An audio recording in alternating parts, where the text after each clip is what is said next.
We remember you, still miss you, Aaliyah.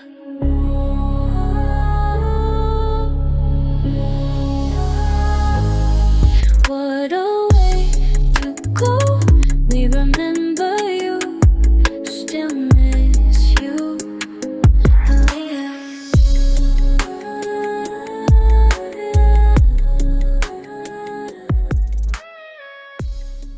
It's amazing to me when I think back and think about everything that I've done and how I started at such a young age. So I totally feel like a veteran, even though I'm still very young. So it's really amazing. This is what I dreamed about doing when I was a little girl. My mother sings as well, so we would sing together. A lot of Johnny Mathis. My mother loved Johnny Mathis, and I remember singing Chances Are with her. That was a Johnny Mathis tune. And I listened to a lot of Stevie Wonder, Marvin Gaye, some Luther Vandross. So I remember I used to go into the den and put on his albums and sing along with Luther. I knew all of his songs and all of his albums. She had a mystiqueness too that made you want to know more about Aaliyah.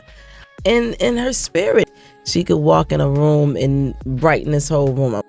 It's like transforming. You connect, not just the loss of the physical, but it's the feeling. Like she was music, and that's a part of me. I know what kind of company she was in. It's the kind of company that we all as artists, you know, young artists that don't know and that are not aware, and no one tells us the truth. It was Aaliyah. Everybody was going at Aaliyah. That's why it hurt so much when I was the one that got to get with her, but I wasn't even thinking I was gonna fall in love. Too cool. I was always a fan of Aaliyah. She was like a beautiful person, man. Beautiful spirit. And, you know, we did the song. She was just different. She knew exactly who she was. Aaliyah was just in her own lane. Aaliyah was the quiet, sweet one.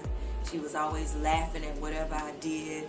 You know, like she was very shy. She always kept her shades on when we were out. Unfortunately, we weren't talking when she passed, but we still had love. It's just the business, and people can separate you, you know, and you don't know how or why. Aaliyah, there was one person I would have wanted to meet and get to know. It would have been her. My biggest thing was, you know, if I could have one wish in this game, it would be probably I wish I just could have spent one night.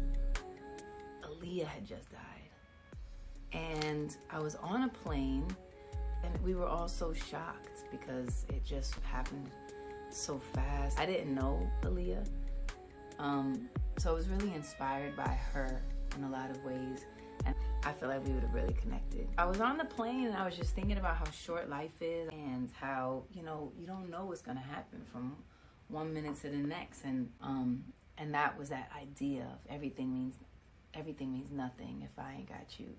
I happen to be an Aaliyah fan. I love her voice, and I thought the songs she was singing were just perfect. I thought they were just great for the new breed of music that came in and took over, you know. Who Aaliyah is. I self-titled this album because I feel it really reflects me. It's a mature album.